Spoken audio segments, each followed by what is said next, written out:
comptez monter en puissance dans le financement des régions. De quoi s'agit-il exactement?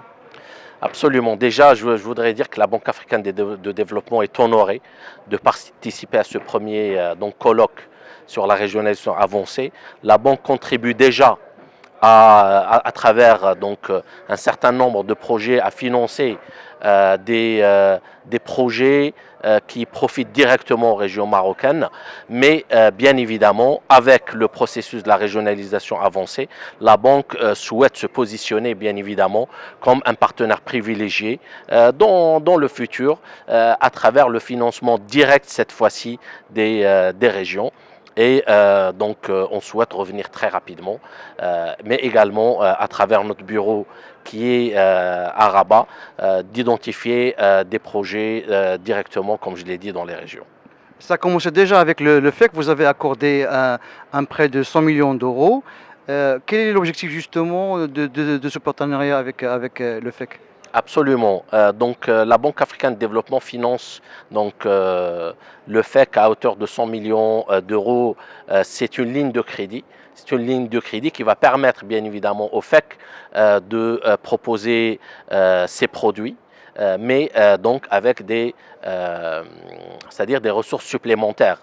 L'objectif, en tous les cas, de la Banque africaine de développement, c'est que à travers le FEC, la capacité de financement des régions soit plus grande. Et pour cela, comme je l'ai dit, faute d'avoir pu jusqu'à maintenant en tout cas financer directement les régions, le FEC est un partenaire privilégié que nous finançons, que probablement nous financerons également dans le futur. Dernière question, est-ce que la BAD est prête à financer les régions sans la garantie de l'État? Nous avons donc ce nouveau instrument qui est un instrument destiné directement aux régions. On appelle ça donc en anglais sub-sovereign. C'est vraiment un nouveau instrument qui nous permet en effet de financer les régions sans la garantie de l'État, sous réserve bien évidemment d'une évaluation fiduciaire et une évaluation financière, je dois le dire, assez stricte, mais en tout cas c'est un travail qu'on fera auprès de certaines régions en espérant pouvoir conclure le financement direct des régions marocaines. Vous avez un deuxième projet, ce projet porte sur un partenariat avec le ministère de l'Industrie, notamment l'accélération industrielle. Est-ce qu'on peut avoir plus de détails s'il vous plaît?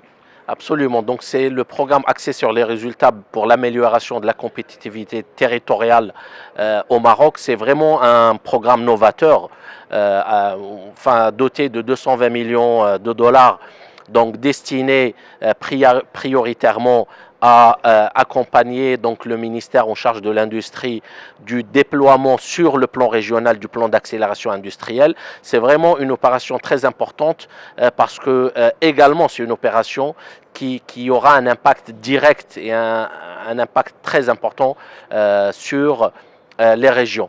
C'est également une opération qui est une première à la Banque africaine de développement parce qu'il s'agit du premier financement dit axé sur les résultats dans le domaine de la gouvernance que la banque en tout cas implémente au niveau du Royaume du Maroc. Et comme je l'ai dit dans mon intervention aujourd'hui, le Maroc est vraiment comme on dit, un best practice, c'est-à-dire c'est vraiment un exemple que, en tout cas, la banque absolument, en tant que partenaire, donc la banque s'inspire de l'expérience marocaine pour, en tout cas, conseiller et présenter ce modèle aux autres pays africains dans le cadre de la mise en œuvre des projets de la banque.